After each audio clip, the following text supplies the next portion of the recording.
Welcome back, Chemistry 30. This is the EQ2.4, factors that affect solution equilibrium.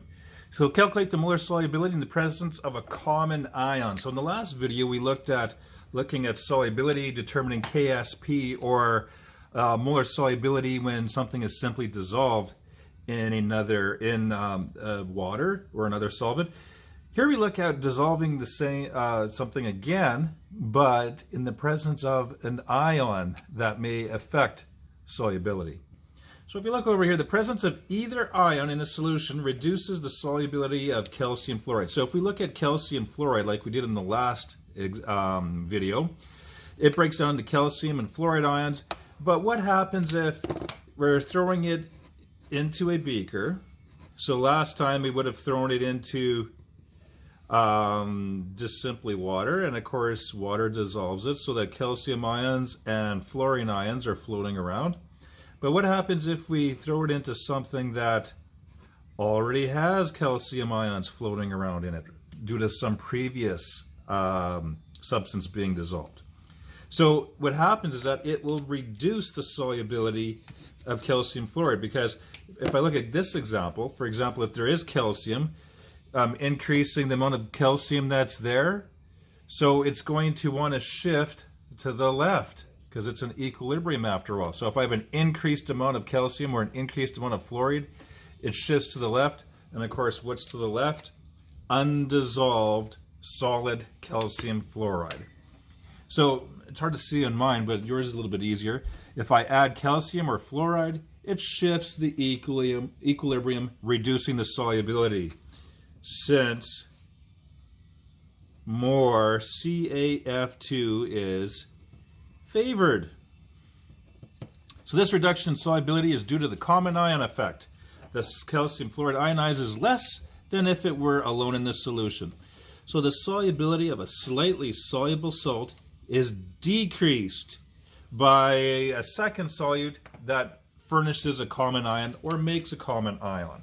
So look at two examples involving this.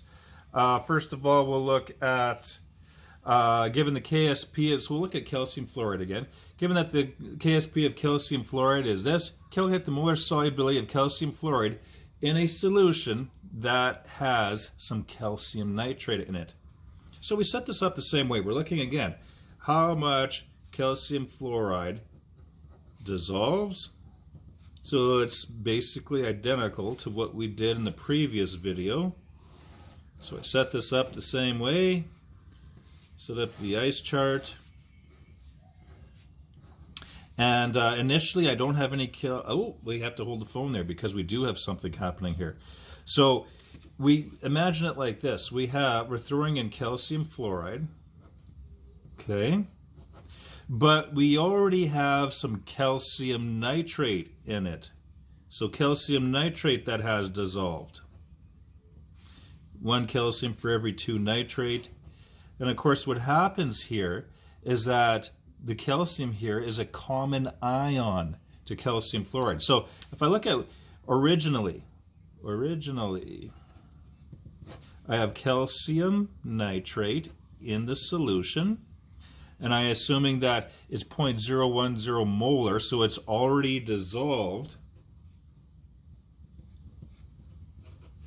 Okay, so calcium's +2, nitrate's -1, so that's why I have to have 2 of them. And I'm told that the concentration is 0.010 molar. 1, 1, 2, 0.01, 0.01, 0.02 due to the stoichiometry. So originally, I have this floating around in there because it's telling me that originally I have a concentration of calcium nitrate 0.01, and if I have 0.01 of calcium nitrate, I have 0.01 of calcium. So I don't have zero amount of calcium ions. I do have some initially. Fluoride, I don't have any fluoride there, so when I dump this in, originally I'm starting off with 0 fluoride, but I am starting off with some calcium at the start. Okay, and I'm looking for molar solubility. And if you recall from the last video, molar solubility is the change that occurs here. So I'm looking for molar solubility. I don't know what I have here, so I assume that it's going to be X amount. That's what I'm looking for here. So I'm going to be using up. So a certain amount of calcium fluoride will break down. That's the solubility. And some of it's going to be changed into this, and some of it is changed into this. So if I'm using X, for every one that gets dissolved, I get 1 and 2. Therefore, X and 2X, according to the ratio.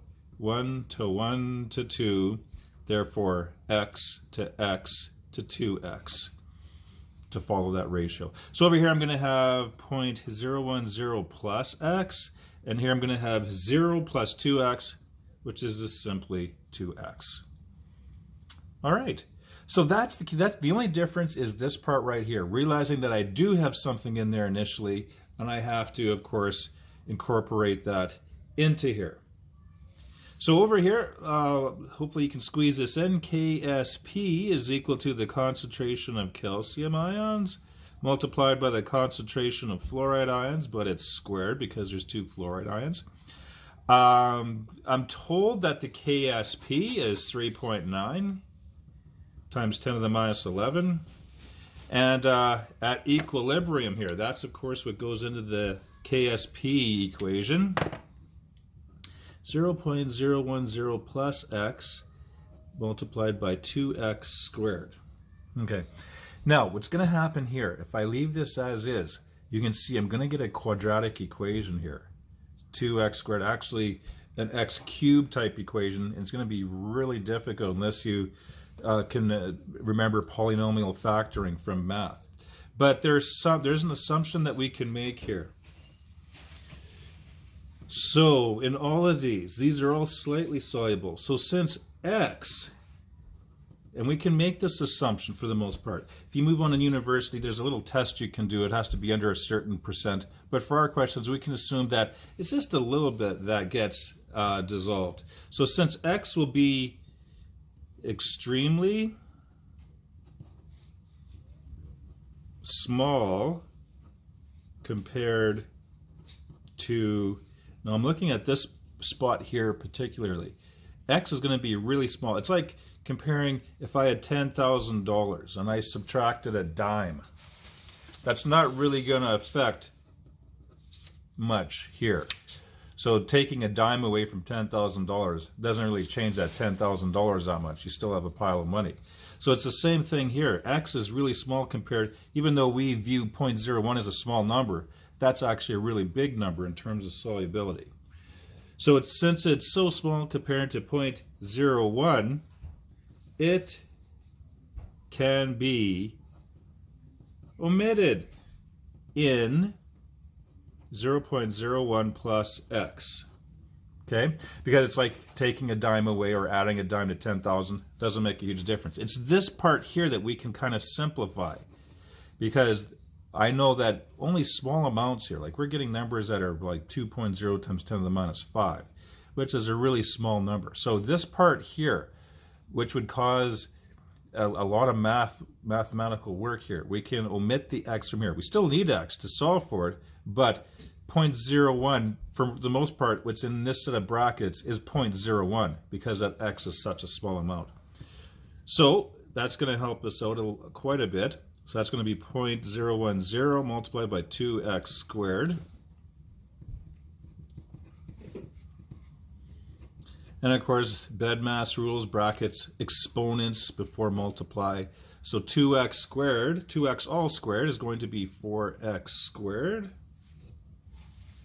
Okay, and then we can multiply by that. 0.01 multiplied by 4 is 0.040x squared. Then of course divide by 0.040, divide by 0.040.